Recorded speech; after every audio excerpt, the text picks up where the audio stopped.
नमस्कार। भगवान गणेश की कहानी। एक बार की बात है, एक सास और एक बहू थी। सास उसकी बहू को खाना नहीं देती थी। वह रोज़ नदी पर जाती तो जाते समय घर से आटा ले जाती। नदी के पानी से आटा गूंथती और गणेश जी के मंदिर के दीपक से घी लेती और उन्हीं पे जो भोग चढ़ा रहता था गणेश जी पे, उनसे गुड़ लेती। और पास में ही एक शमशान था, वहाँ पर वो जाके वहाँ की जो आग थी उससे वो बाटी सेकती।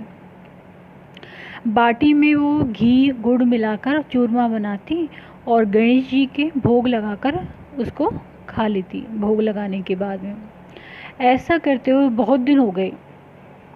गणेश जी को बहुत आश्चर्य हुआ और उन्होंने क्या किया, अपने नाक पर उंगली रख ली। अब बहू तो घर आ गई थी। दूसरे दिन मंदिर खुला, मंदिर के पट खुले तो लोगों ने देखा गणेश जी की नाक पर उंगली रखी हुई है। तो मंदिर में धीरे धीरे भीड़ इकट्ठी होने लग गई कि ये क्या हो गया, गणेश जी की नाक पर उंगली है। गांव के लोगों ने हवन पूजा पाठ सब करवा लिया, लेकिन गणेश जी ने अपनी नाक की उंगली नहीं हटाई।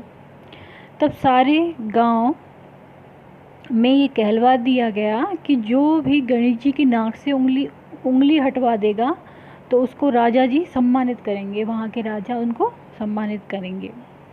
बहू ने सास से कहा, सासू जी मैं कोशिश करके देखूं क्या? तो सास बोली, अरे भाई इतने बड़े बड़े लोग कोशिश कर कर के थक गए, तू क्या कोशिश करेगी? सब लोग मंदिर के बाहर एकत्रित हो गए। बहू घूंघट निकाल कर मंदिर के अंदर गई, पर्दा लगाया और गणेश जी से बोली, मैं मेरे घर से आटा लाती, लोगों का चढ़ाया हुआ गुड़ घी लेती, शमशान में बाटी सेकती हूँ, उससे आपको क्या आपत्ति हो गई? आपको मुंह से उंगली हटानी पड़ेगी। गणेश जी ने सोचा, इसकी बात तो माननी ही पड़ेगी। इसने पहले मेरे भोग लगाया और फिर खुद खाया, यही तो मेरी भक्त है। तो गणेश जी ने उंगली हटा ली। सब गांव वालों ने देखा कि गणेश जी ने तो उंगली हटा ली है नाक पे से। तो उन्होंने कहा, अरे बहू तूने कैसे उंगली हटवा ली, तू तो जादूगरनी है। तब बहू ने सारी बात गांव वालों को बताई कि मेरी सास मुझे खाना नहीं देती थी, तब मैं घर से आटा ले जाती थी, नदी में से पानी लेती थी और गणेश जी के भोग में से घी और गुड़ लेके फिर बाटी बना के चूरमा बना के फिर खाती थी शमशान की उसमें।